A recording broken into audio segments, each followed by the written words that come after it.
while I was squaring up some stock for the portable workbench here, I had some thoughts and I thought I'd share it with you guys. Just checking the end grain here to be square or not perfectly square. So in this case, off the miter saw, this is off by 1/32. So this side is up by 1/32. What I'm going to do is just plane that down a bit. It's probably fine for most things, but for this, when the leg is in, it could cause it to tilt sideways. So I'd rather not be off by 1/32 if I don't have to be. And there's something interesting I was reading about Japanese woodworking. Traditionally, the craftsperson would always orient what was the outside of the tree towards the outside of the furniture. And someone would even orient it so that the bottom of the tree is towards the floor, and what was top of the tree is towards the top. It's probably a little bit of superstition, maybe. Tradition, superstition. I'm not sure how that makes the furniture better, but I like it because it sort of makes placement a lot easier. So I can easily orient everything towards the outside, and that way I know exactly how the grain is oriented.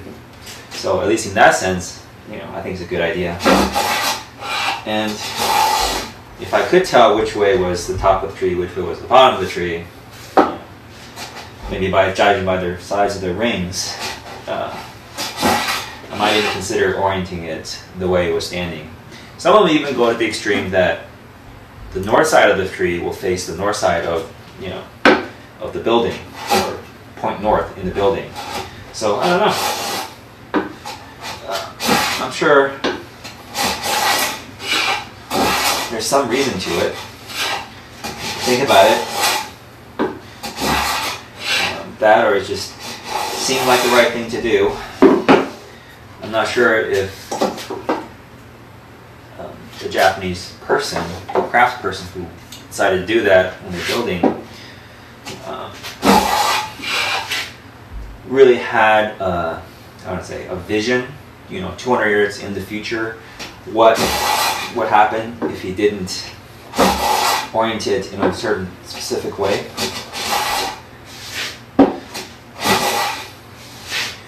But I think a lot of doesn't matter if it's Japanese, Chinese, or Korean, or English woodworking. Up the back end here is square, almost there. I accidentally planed another dimension, not a square. So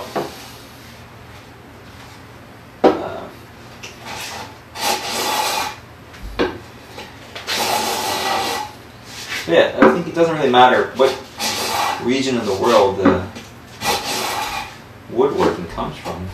I just find it fascinating. There's these little idiosyncrasies in all these different cultures. We're essentially working with the same material. So I find it interesting reading about history of things. You don't know a lot, what to do, what not to do, why people did it, and wonder why they did it. Because so much of it is lost in history.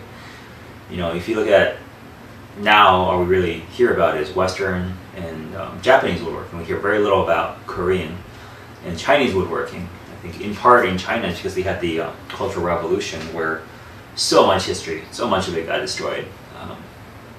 It's kind of a sad time, it's kind of like burning books. Just a little bit more. I always say maybe just a little bit more.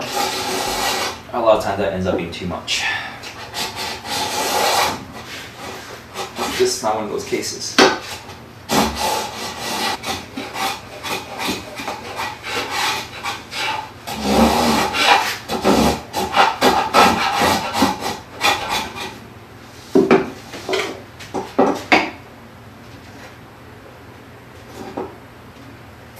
Nah, I think that's that's pretty darn close.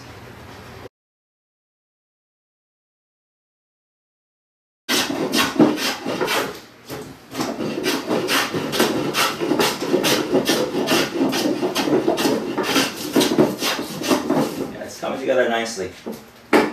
Alright, I've ever noticed the woodworkers in illustrations from yesteryear, say 1600s, 1800s, even 1900s. Notice what they're wearing, right? They're all wearing something like a vest, a long shirt with like a frilly sleeve sometimes, some frilly collars, and sometimes they're wearing a wig. And they're definitely wearing pants, and they're definitely wearing like these high socks, and then, you know, whatever shoe they're wearing.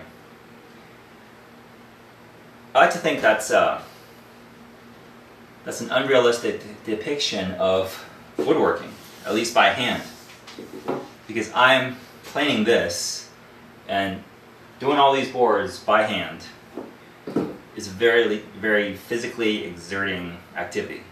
I'm in the basement, I got a fan on, I got water, it's like 70-some degrees in here, and I'm sweating bullets. Which leads me to wonder about those depiction of those guys doing woodworking. I think it's a very, very unrealistic depiction. And